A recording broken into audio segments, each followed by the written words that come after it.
Welcome back to Sip&Talk. I'm Joe. And I'm Sunny. Good morning, good afternoon, good evening, wherever you are in the world. Welcome. So today's topic is a little fiery. We should probably set some ground rules right up top. Definitely. We are staying rational today. We know that as soon as you say a phrase like China's giant baby, some people they get set off. Oh yeah, the immediate reaction is you're stereotyping 1.4 billion people. Exactly. And to be crystal clear, that is not what this is about. Our mission today isn't to slap a label on a country, but to deconstruct a phenomenon. A specific pattern of behavior. Right. Why does this particular pattern, this lack of self-restraint, of public courtesy, why does it appear so often in public life, in travel, in political conversations, that it's become a worldwide discussion? And we're going to be using international comparisons, some academic analysis, and of course we know most people are courteous. That's a given for any country. Of course. But the issue is the high frequency, and I think the visibility of the uncivil acts. That's what creates and, amplifies this negative global impression. So let's start with a really basic question. Why does something as simple as waiting in line become this huge, embarrassing problem? It's the perfect place to start. We've got a massive amount of data to break down to really catalog what these behaviors are and why they're being discussed globally. Got your coffee ready, Sip&Talkers? Let's get into this deep dive on civility and nationalism. So this first segment is, let's call it the global catalog of incivility. The what? A tour of moments people wish they could forget. You could say that. We're talking about documented anecdotes that really illustrate what some sources call the world is my living room mentality. World is my living room. I get that. It's this complete lack of a boundary between public and private space. Precisely. And the best place to start is Asia. It's consistently the epicenter of this friction. The incidents are near, they're frequent, and they're often just deeply embarrassing for everyone involved. So where in Asia are we starting? Let's start with Thailand. It's a massive tourism destination, so the volume is just staggering. We're not talking about, minor cultural missteps. We're talking about fundamental breaches of safety and courtesy on flights. Like what? Well, picture this. The plane has landed, but it's still taxiing. The seatbelt sign is very much still on, and you have people aggressively fighting to pull open the overhead bins. Oh, I've seen that. The flight attendants are saying, sit down, please sit down, and they're just completely ignored. Completely. It's an immediate rejection of authority combined with this overwhelming urgency of, I need my bag right now. And then it gets worse, right? I remember reading about the 2018 Swedish-Chinese incident. Oh, the hygiene issues. Yes. Yeah. That one put a spotlight on things people don't even want to think about. We're talking reports of children defecating in the cabin aisle. The aisle, wow. And that's not just rude, It's a public health issue in a confined space. It signals a complete failure to see the airplane as a shared space. It's treated like a private bathroom with no rules. And then there was the buffet incident, the shrimp. The 2016 shrimp grabbing incident. The videos of that went viral globally. You had tourists physically pushing each other, fighting, piling their plates so high that food was just spilling everywhere. All for shrimp. All for shrimp. And it wasn't just bad manners. It was this aggressive, almost primal competition. It showed a deep inability to trust that there would be more food later. So it's a rejection of the whole concept of an all-you-can-eat contract. It's more like all I can grab before it's gone. Exactly. Now let's jump over to Japan. The friction there is often about cultural norms and, frankly, reverence for nature. The Nara deer. The Nara deer are a perfect example. These are sacred animals, they're protected symbols, and there were just endless reports of tourists chasing them, feeding them things that are terrible for them, like salty snacks. And then getting mad when the deer, acts like a wild animal. Right. There were reports of people kicking the deer or yelling at them when the animal bit back after being provoked or fed something harmful. What about the onsens? The hot springs. That seems like a place where rules are really important. Extremely important. The whole point is quiet, ritual, and cleanliness. And yet reports just flooded in. Loud phone calls, dipping towels into the communal water, which is a huge hygiene violation, or even just jumping into the water like it's a swimming pool. The world is my living room mentality again. My pool. It clashes so directly with the intense Japanese social contract.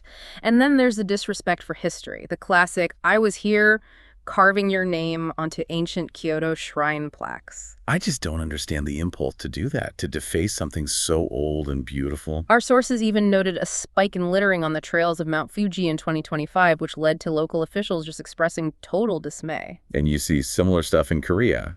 Singapore. All over. Carving names on lanterns in Vietnam. Aggressive queue jumping in the duty-free shops in Seoul. Spitting or eating durian on the Singapore subway where the rules are famously strict. Singapore's interesting, though, because they don't really put up with it, do they? Not at all. Singapore has a high degree of what you call social policing. There are many documented cases of local Singaporeans immediately and very publicly calling out tourists for littering or jumping a queue. That's a key difference right there. We should come back to that. Absolutely. Okay, let's shift to Europe. This is where it often becomes a story about vandalism. And the most famous example has to be the one in Egypt. The 2013 Luxor temple incident, that one caused a massive wave of shame back in China itself. It was Ding Junhao is here, right? Carved into a 3,500-year-old relief. 3,500 years old. It just solidified this global image of, a destructive disregard for world heritage. It was so deliberate. And what about the big cultural capitals? Paris, Rome. Same story, different location. In Paris, you get these almost surreal behaviors. People cooking instant noodles on portable burners right outside the Louvre. You're kidding me. Not at all. Washing their feet in public fountains. Kids climbing all over the seats on the metro. It's this inability to code switch to understand that a public fountain isn't your personal foot bath. And Italy. I can only imagine with all the monuments. It's exactly what you'd imagine. Climbing on the Colosseum for a photo, throwing tons of garbage into the Trevi Fountain, carving names on bridges in Venice. These aren't just minor offenses. It's irreversible damage to global history. Even in places like Switzerland or Germany, which are known for being very orderly. Even there, feet up on the train seats. And interestingly, those were sometimes photographed and posted online by other Chinese nationals who were trying to shame the offenders. So there was an internal conflict. Some people are embarrassed by it. A huge internal conflict. You also see aggressive queue jumping at places like Neuschwanstein Castle, flash photography in museums where it's banned, people touching the mummies in the British Museum. No boundaries. Zero boundaries. And finally, let's look at the Americas and Oceania. Here, the behavior often mixes that disregard for rules with a sort of blatant display of wealth or entitlement. U.S. national parks are a big one. Yellowstone. Yellowstone is a classic case. People leaving the designated trails, which are there for safety, to get closer to bears. A terrible idea. A terrible idea, feeding the wildlife. And the most unbelievable one, documented cases of people trying to cook eggs in the active geysers. They tried to cook eggs. It shows a level of ignorance about both the rules and, basic geothermal danger that is just shocking. And the theme parks? Disney, Universal. Pushing, shoving, loud noise, and again, the public urination issue with children with no attempt to clean it up, and this need to sort of conquer the landmark, climbing and shaking the Wall Street charging bull for a picture. It's a photo op, not a jungle gym. And in Australia, beyond the things like the baby formula hoarding that created actual shortages. I remember that. Between 2015 and 2018, it was a huge story. Right. You also see ecological damage. People stepping on the coral at the Great Barrier Reef, polluting the water with unauthorized fish feed. Okay, so that's a pretty depressing world tour. But if you boil it all down, there seem to be a few common themes. There are. The data points to what we're calling the global universal top 5. These are the behaviors that cause the most friction everywhere. All right, let's hear them. Number 1. Plain conduct. The premature unbuckling, the rush for the overhead bins, a lack of control over children, and the really baffling one of putting your bare feet on someone else's armrest or tray table. The ultimate violation of shared space. Okay, number 2. Shopping behavior, especially in high-end or duty-free shops. The aggressive queue jumping, sometimes actual fights over limited edition products, and what staff call aggressive testing. What's that? Opening multiple new products, using tons of samples, applying makeup, all with zero intention to buy anything. It just spoils the merchandise for everyone else. Got it. Number 3. Bathroom etiquette. This is a big one. People standing on toilets, which breaks them and makes them dirty, and just a widespread failure to flush. It's a basic public health issue. Number 4. The hotel breakfast. This really highlights the hoarding mentality. Right. Bringing your own Tupperware to the buffet. Exactly. Bring containers specifically to load up on food, taking entire platters of fruit or pastries, and piling plates so high that half of it goes to waste. The buffet is seen not as a service, but as a resource to be plundered. And the last one, number 5. Public excretion. Spitting, urinating, or defecating in very public, high-visibility places. Times Square, the Champs-Élysées, it is the ultimate expression of boundary rejection. This street is my personal toilet. And the world has started to react, right? This isn't just going unnoticed. Oh, the reaction is systemic. You have airports in Thailand posting warnings specifically in Chinese. Japanese onsens creating policies that effectively ban large tour groups. More security and fines at Egyptian temples. Yeah. European tourism boards are literally printing civility handbooks. It's a global industry struggling to cope. But just listing the what isn't enough for us here. We need the why. Why this specific pattern? And why is the reaction to being called out so often explosive? That's the real question, and it takes us to segment 2, the core logic. Okay, so let's get into the why. Where do we even start to unpack this? We have to start with a psychological concept from a Chinese psychologist named Wu Zhang. He coined the term giant baby mentality, or in Chinese, a giant baby mentality. That sounds pointed. What's the core idea? The idea is that a person has an adult body, but emotionally, they're still an infant. They have the volatility, the boundaryless view of the world, and the immediate gratification needs of a baby. So they're stuck in a state of what he calls all-encompassing narcissism. Exactly. And this isn't narcissism like vanity. It's a deep, fundamental belief that you are the center of the universe and the world exists to serve you. Okay, so what's the logic that flows from that? How does it play out? The core logic of the giant baby is simple. The world must revolve around me and meet my needs instantly, or I will destroy it with my rage. Just like a baby screaming when it's hungry. An infant sees anything that stops it from getting what it wants, food, comfort, as a hostile force. An adult with this psychology does the same thing. They can't tolerate frustration. So when they're corrected or told no, it triggers what psychologists call narcissistic rage. So when the airport agent says the flight is delayed due to weather, they don't hear an uncontrollable event. They hear, the universe is personally denying me what I want. And that perceived denial triggers the screaming, the scene-making we talked about. They have to punish the person delivering the bad news. which explains the queue jumping. Waiting is delayed gratification, and they reject that. They see the line not as a fair social contract, but as a malicious obstacle to their immediate desire.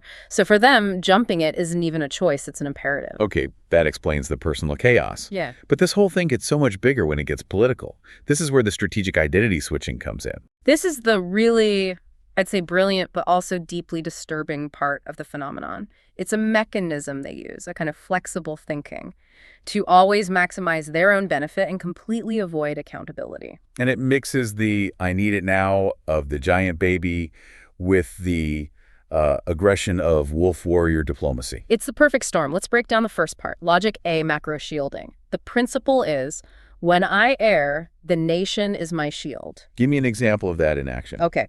A tourist is caught red-handed carving his name on an ancient wall. The security guard comes over. The personal shame of being caught is intolerable for the giant baby. So they can't just say, oops, my mistake. Absolutely not. They immediately escalate. The conversation instantly shifts from their personal mistake to a grand geopolitical conflict. They'll accuse the guard of racial discrimination, of having an anti-China bias, of insulting our national dignity. So they're hiding behind 1.4 billion people to avoid a personal fine or just embarrassment. That's the entire purpose. They escape personal blame by wrapping themselves in the flag. The wrongdoer instantly transforms into the victim of international bullying. The nation becomes their mask. Okay, so that's logic A. What's the flip side? The flip side is logic B, atomic severance. The principle here is, when the nation is criticized, I am just an individual. So the tables are turned. Let's say, I don't know, a news organization criticizes China for systemic issues like food safety or environmental pollution. Right. Suddenly that giant national shield they were just hiding behind vanishes. It's gone. And what do they say then? The same person who was just screaming about national dignity over a line-cutting complaint will now say, oh, that's just an isolated incident, or that's a few bad apples, or the classic, you're just trying to smear us with these generalizations. So the purpose there is to protect the image of the collective as being perfect. Exactly. They individualize the problem to avoid having to admit there are any structural flaws that need fixing. It protects the nation's face by refusing to engage with collective accountability. So it's this. This unassailable closed loop. It's a perfect defense mechanism. Let me see if I have this right. If I, as an individual, get caught doing something wrong, I deploy the macro shield. I say, how dare you criticize me? You were criticizing all 1.4 billion of us. I use the nation as my shield. Correct. But if an outside group criticizes the nation for a systemic problem, I deploy atomic severance. I say, how can you generalize? That was just one person. You're stereotyping. I use the individual to protect the nation. You've got it perfectly. It's intellectually flexible. It's incredibly effective. And it is just deeply corrosive to any kind of real accountability. The refusal to accept personal shame is so strong that they have to either transfer it up to the nation or deflect it out onto the accuser. And what's really important to understand is that this is not some accidental trick. This is a learned behavior. It's taught and reinforced from childhood, and it's validated by official political rhetoric. Which is the perfect segue to our next segment, the systemic enablers. How is this mindset built? So to really understand how this logic becomes so common, we have to look at the systems that create it. And it really starts with education and the failure of separation. What do you mean by failure of separation? I mean the forceful fusion of three things that should be separate: the party, the nation, and the people. The educational and media systems bind these three concepts into a single inseparable trinity. And why is that fusion so problematic for just day-to-day civil life? Because it destroys any ability to have critical distance. If the ruling party is the nation and the people are the nation, then any criticism, no matter how tiny or specific, gets processed as an existential attack on your personal identity. So if I criticize a specific government policy... You are attacking the motherland. If you ask an individual citizen to please not spit on the floor... You are attacking the dignity of the Chinese people. Exactly. It primes that over-the-top, rage-filled defensive reaction. The emotional connection completely overrides any logical understanding of a social contract. And you're saying this foundation is actually built at the family level, even before school? Often, yes. Psychologists use a term, pathological symbiosis. It describes a parenting style that involves, immense over-control, but also intense spoiling. It fails to encourage what's called individualization. The process of becoming your own person, separate from your parents. Right. So the child grows up functionally dependent. As an adult, they carry this unconscious belief that being served is normal, and that the world should just cater to their needs, whether it's their parents, the government, or a flight attendant. Their self-worth isn't based on their own achievements, but on being part of the collective unit. They never learn to be a sovereign, accountable adult. They never get the chance. And this is then amplified in public life because of a weak public contract spirit. Meaning people don't really trust or respect the formal rules. In a society with a strong rule of law, we respect rules because they represent a contract between equals for the good of everyone. But if the rules are weak or arbitrarily enforced or can be bent with connections... And public life defaults to something else. It defaults to relationships, or guangxi and saving face, mianzi. Social negotiation becomes more important than following the written rule. So when someone gets called out for jumping a queue, they don't see it as, I broke a rule. They see it as, you are making me lose face. You are publicly shaming me. And that loss of face is so intolerable, they have to respond by pulling out the biggest weapon they have. The nation. They leverage their national identity to reverse the power dynamic, to crush the critic and regain their social standing. It's a power play to save face. And this whole thing is fueled by a really explosive mix of psychology. A very flammable cocktail. On one hand, you have collective narcissism. Fueled by the great power rise narrative. Oh. We are ascending, we are powerful, the world should respect us. Exactly. This creates an expectation of deference. But on the other hand, you have this deep, deep victim mentality. From the century of humiliation narrative. Precisely. That history makes the group hypersensitive to any perceived slight or discrimination. So you get this incredibly unstable emotional state. Let me try to summarize it. You can't criticize me because my people were victimized in the past. Yes, and at the same time. But I can look down on you and demand your submission because my people are strong now. Wow. When you put it like that, it's a recipe for conflict. It means any negative feedback from please flush the toilet to a serious political critique is interpreted as a malicious attack. They bypass the content of the criticism and jump straight to questioning the motivation. The critic must be hostile. They instantly cast themselves as the victim. And the state itself models this behavior perfectly. Perfectly. It's what we call the official example of uses needed rhetoric. The political system validates the strategic switching every single day. How so? Well, when the government needs public support or it's confronting a foreign power, what's the message? It's the 1.4 billion people are the party's unbreakable iron fortress. The people are mobilized, they're unified, they're the source of all legitimacy and strength. Right. But then an internal crisis happens, a local protest, a scandal. What's the message then? It flips completely. Suddenly this is just a tiny minority of troublemakers. Don't escalate this. This doesn't represent the country. The collective is severed. Individual voices are dismissed as statistical noise. And the average citizen learns this logic from the top down. They see it, they internalize it, and they apply it flawlessly in their own lives. When I want power, I am the nation.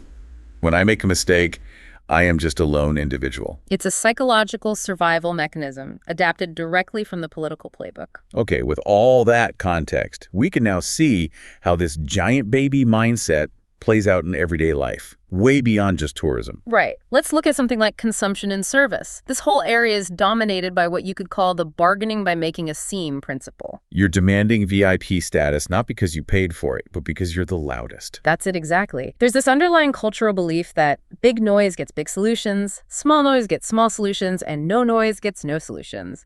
The person who throws the biggest tantrum gets what they want the fastest, whether they're right or not. Which brings us back to the airport delays. The weather is an act of God. It's nobody's fault. But the giant baby logic isn't about fault. It's about feeling, I am unhappy, therefore the provider must fix my unhappiness. The airline is seen as an all-powerful parent, not a business that's also subject to things like lightning. And you see this with abusing services too. I've heard stories about people in restaurants. Oh yeah, eating almost the entire meal and then complaining at the end that it wasn't good and demanding a full refund. Or the IKEA situation. The IKEA situation is a perfect example. People treating the public showrooms like their own private living rooms and bedrooms, taking off their shoes, having a nap on the display beds, letting their kids run wild. There's no sense of ownership boundaries. Okay, let's shift to social conflict. You mentioned a principle here. Weakness justifies my actions. It's kind of moral blackmail. It is, and the best example is the logic of Ponchi, which translates to something like bumping into porcelain. Okay, what does that mean? It's this idea that in an accident, say between a car and a jaywalker, the person who is perceived as weaker, in this case the pedestrian who is breaking the rules, often gets compensation. Wait, the rule breaker gets compensated. That seems completely backwards to anyone from a contract-based society. It is backwards because the system prioritizes the status of victimhood over following the rules. It actually encourages a kind of moral hazard. Why follow the rules if being the vulnerable one who gets hurt gives you a better claim for money? It completely undermines the rule of law. In minor civil disputes, absolutely. It's a perfect example of using a weak identity to justify breaking rules and getting a payout. And this connects to the tragic problem of medical disputes, or you know. This is one of the most violent and sad manifestations of the giant baby mentality.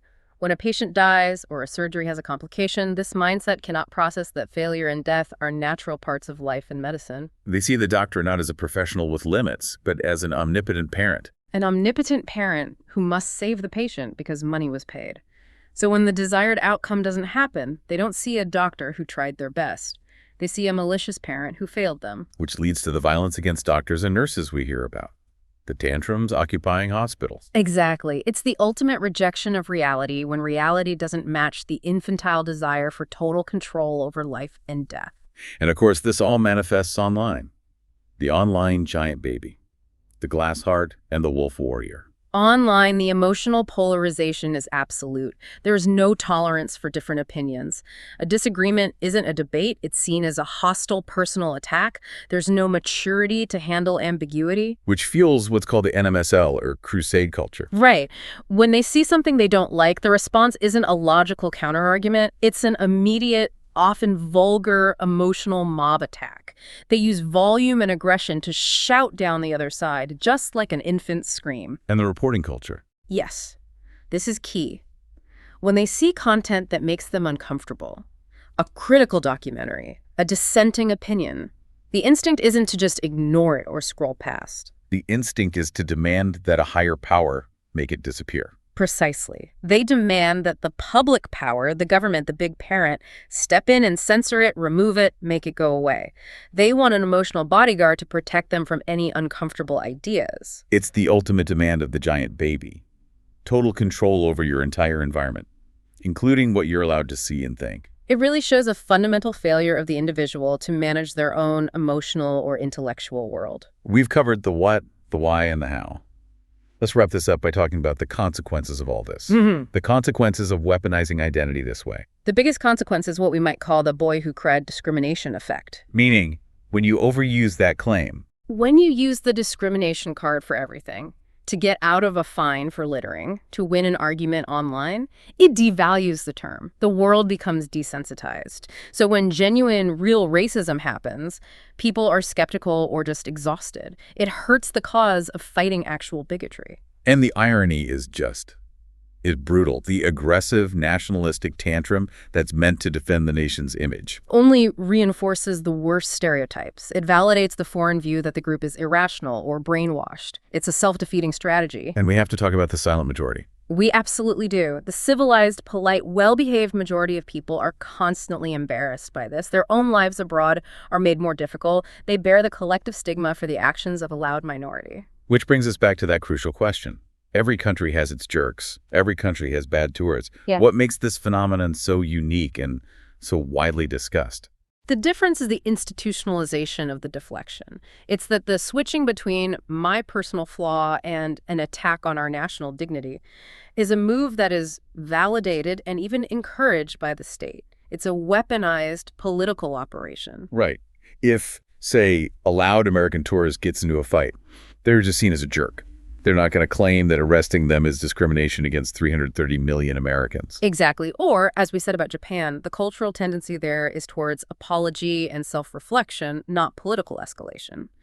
The core difference here is that the system forces the government and the people into this unified narrative that serves as a shield against all criticism. We should end on a note of balance, though, because the sources do suggest things are changing, slowly. They absolutely are. There's a marked improvement among younger, independent travelers, the post-90s, post-2000s generations. They're often quieter, more polite, digitally savvy. They are actively trying to repair that image. But the core problem remains one of proportion and silence. That's the hard truth. The problem isn't that everyone behaves this way. It's the sheer density of the bad behavior when it happens and the extreme lack of internal social policing. The silence of the bystanders. That is the core of it. When someone is jumping a queue or being disruptive, the vast majority of other people from the same group will choose silence. Or even worse, sometimes they'll defend the person, saying, hey, we're all Chinese, don't cause divisions. And that collective inaction is what allows the behavior to continue. It gives it tacit permission. And it's what solidifies that negative global image. So true maturity, then, for an individual or a group, means being able to separate yourself from the collective, to be able to take criticism without immediately seeing it as a national attack. It means confronting your own issues. The giant baby can only exist because the civilized majority allows it to by staying silent. So the final provocative thought we want to leave you with is this. The next time you see a clear act of uncivil behavior from anyone, anywhere, what do? Do you have the courage to break that code of silence? To politely but firmly say, excuse me, the line starts back here, or could we please keep our voices down? Because that is the real act of civic responsibility. It's how you challenge this whole complex. We hope this analysis gave you a clear framework for understanding what is a very complex social, psychological, and political phenomenon. And that wraps up this Sip and Talk. Make sure you subscribe to our show, the Sip and Talk podcast, and you should also check out our old friend Micky's YouTube channel, Micky to Life. He's got some really fun memes and great travel vlogs. We'll catch you next time. Goodbye.